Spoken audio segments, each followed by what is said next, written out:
Scary telling. I woke up in a dark room, my head pounding and my hands tied to a chair. I tried to scream, but my mouth wouldn't open. That's when I realized that my mouth had been sewn shut. I looked around and saw another man tied to a chair across from me. He looked just as confused and scared as I felt. We made eye contact, but we couldn't communicate with each other. We were both trapped in this dark and unfamiliar place with no way of getting out. Suddenly, a figure stepped out of the shadows. He was tall and menacing, with a twisted smile on his face. He introduced himself as a notorious serial killer and explained that he had taken us hostage. He said that we were going to play a game of life and death. He set the rules of the game. We each had been given a gun, and we had to stand facing each other with the timer set. One of us had been marked as the preferred loser, and the other had to correctly identify him before the timer hit 0. The killer warned us that we couldn't take our own lives. If we did, our families would be killed. The only way to win the game was to correctly identify the marked loser and kill him before time ran out. I looked at the other man, hoping to communicate with him, but our mouths were sewn shut. We were both trapped, and we had to play this sick game if we wanted to survive. The killer set the timer, and we stood facing each other, our guns raised. The tension in the room was palpable, and my heart was racing. I didn't know what to do, but I knew that I had to make a decision quickly. As the timer reached its final seconds, my mind raced. Who was the marked loser? Was it me? Was it the other man? I had no way of communicating with him, and the killer was watching our every move. Suddenly, one of the guns fired, and I felt a searing pain in my chest. I collapsed to the ground, my vision fading, and I realized that I had been shot. The other man was screaming, but I couldn't hear him. I was losing consciousness, and I knew that I was about to die. As the darkness closed in around me, I realized that I had been trapped in the killer's game, and there was no way out. When I woke up, I was back in the same room, tied to the same chair. My chest was still sore from the bullet wound, but I was alive. I looked over at the other man, and he looked just as confused and scared as before. The killer appeared from the shadows, and I could feel my heart racing. He told us that we had failed the first round of the game and that we had to play again. He explained that one of us had been marked as the preferred loser, and we had to figure out who it was before time ran out. The killer reminded us that we couldn't take our own lives or our families would be killed. The only way to win the game was to correctly identify the marked loser and kill him before time ran out. He set the timer, and we stood facing each other, our guns raised. I could feel the tension in the room rising, and I knew that I had to make a decision quickly. As the timer counted down, I tried to read the other man's expression. Was he the marked loser? Did he know something that I didn't? I was desperate to communicate with him, but our mouths were still sewn shut. As the timer reached its final seconds, I hesitated. I couldn't make a decision, and I knew that time was running out. Suddenly, one of the guns fired, and I saw the other man collapse to the ground. He had sacrificed himself to save me. I looked at him, horrified, realizing that I had made the wrong decision. The killer appeared from the shadows, grinning with satisfaction at his victory. He reminded me that I had failed, and that now both our families would pay the price. I was devastated. I had failed the game, and now my family would die. The killer disappeared into the shadows, leaving me alone with my thoughts. I sat there, feeling hopeless and defeated. I had been trapped in the killer's game, and there was no way out. I thought about my family, and I realized that they would never know what had happened to me. They would never know how much I loved them or how hard I had fought to survive. As I sat there, I realized that I had lost everything. The killer had taken my life, my family, and my future. I was trapped in this dark and terrifying place with no hope of escape. The game was over, and I had lost. I sat in the room, feeling hopeless and defeated. The killer had won, and I had lost everything. My family would die, and there was nothing I could do to save them. As I sat there, I heard footsteps approaching. The killer appeared from the shadows, a sinister smile on his face. He congratulated me on making the wrong decision and reminded me that my family's fate was sealed. But then, something unexpected happened. The other man, who I thought was dead, suddenly stirred. He was still alive. I couldn't believe it. He looked over at me, and I could see the pain and fear in his eyes. He started to move, trying to communicate with me. I realized that he was trying to tell me something, but I couldn't understand him. Our mouths were still sewn shut, and there was no way to communicate. As the other man struggled to speak, the killer grew agitated. He warned us that we had failed the game and that now both our families would die. He reminded us that there was no way out and that we were both trapped in his game forever. But then, something incredible happened. The other man managed to rip the stitches from his mouth, freeing his ability to speak. He told me that he had seen something before the game started, something that could help us. He had seen the killer mark one of us as the preferred loser. He had seen him do it before the game started. And then he told me something that shocked me to my core. He had seen the killer mark me. I couldn't believe it.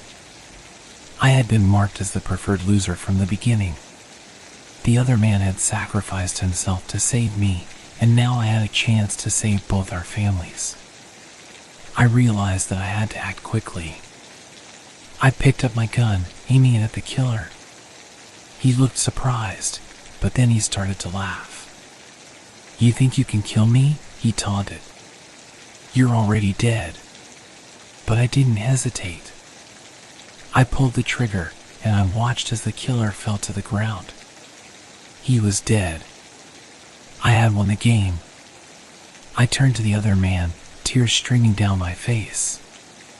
I had saved both our families, and we had won the game. But then I realized something terrible.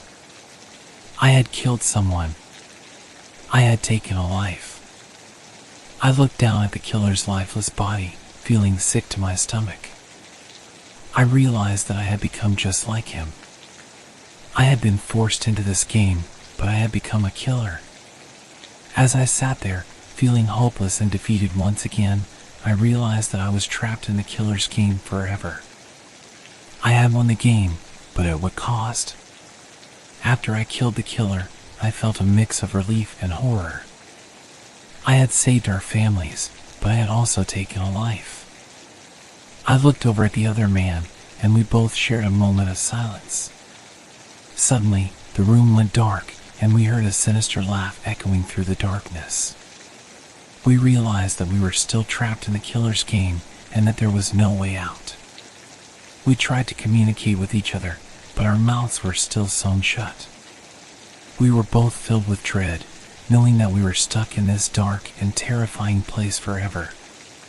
We sat there in silence, listening to the laughter echoing through the darkness. We realized that the killer had won, and that we were his prisoners. We were nothing but pawns in his sick game, and there was no way to escape. As the minutes turned into hours, we grew desperate. We tried to free ourselves from the chairs, but they were securely tied. We tried to communicate with each other, but our voices were silenced. We knew that our families were waiting for us, but they would never know what had happened to us.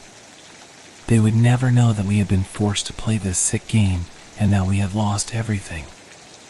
As we sat there, filled with despair and hopelessness, we realized that we were going to die in this place. We were going to die alone, trapped in the killer's game, with no hope of escape. Suddenly, the room filled with a blinding light, and we heard a voice calling our names. We looked up and saw our families standing in front of us. They had been rescued. We were both filled with relief and joy, knowing that we had been saved from this nightmare. We hugged our families, tears streaming down our faces. But then we realized something terrible. The killer had won. He had forced us to play his sick game, and he had won. He had taken our lives and our families, and there was nothing we could do to stop him. We realized that we were still trapped in the killer's game, and that there was no way out. We had been rescued from the room, but we were still prisoners of the killer's game. As we sat there, feeling hopeless and defeated once again, we knew that we were doomed to spend the rest of our lives in this dark and terrifying place. The killer had won, and there was no way to escape his game. After we were rescued, we spent months in therapy, trying to come to terms with what had happened to us. We struggled to adjust to life after the game, haunted by the memories of the killer's twisted game. We tried to move on, but the memories of the game continued to haunt us. We couldn't escape the feeling of being trapped, of being hunted, of being forced to play the killer's game. We knew that we had to find a way to end this nightmare once and for all. We had to find a way to stop the killer, to bring him to justice, and to finally put an end to his twisted game. We spent months researching the killer, trying to find any clues that could lead us to him. We talked to witnesses, combed through police reports, and even hired a private investigator. Finally, we found a lead. We discovered that the killer had a hideout in the mountains where he kept his victims captive before forcing them to play his game. We knew that we had to act quickly. We gathered our guns and set out to find the killer's hideout, determined to put an end to his twisted game once and for all. As we approached the hideout, we could hear the sounds of laughter and shouting echoing through the woods. We knew that the killer was inside, playing his game with his latest victims. We burst into the hideout, guns raised, ready to take down the killer. But what we saw inside left us stunned. The killer was dead, lying on the ground in a pool of blood. He had been shot, and we realized that someone had beaten us to the punch. We searched the hideout, looking for any clues as to who had killed the killer. But there was nothing. No fingerprints, no evidence, no leads. As we stood there, feeling defeated and helpless once again, we realized that the killer's game had claimed one final victim. The killer had won, even in death. We left the hideout, feeling empty and defeated. We knew that we had failed, and that the killer's game would continue even without him. But then, something incredible happened. The other man turned to me, and he smiled. He told me that we had won, in our own way. We had survived the killer's game, and we had found each other. We had formed a bond that would last a lifetime, and we had proven that even in the face of unimaginable horror, we could find hope. As we walked away from the hideout, we realized that the killer's game was over. It had claimed countless lives, but we had survived. We had found a way to live in the face of death, and we had won in our own way. The killer's game may have claimed countless victims, but it could never claim our spirit, our courage, or our hope. We had beaten the killer's game, and we knew that we could survive anything as long as we had each other.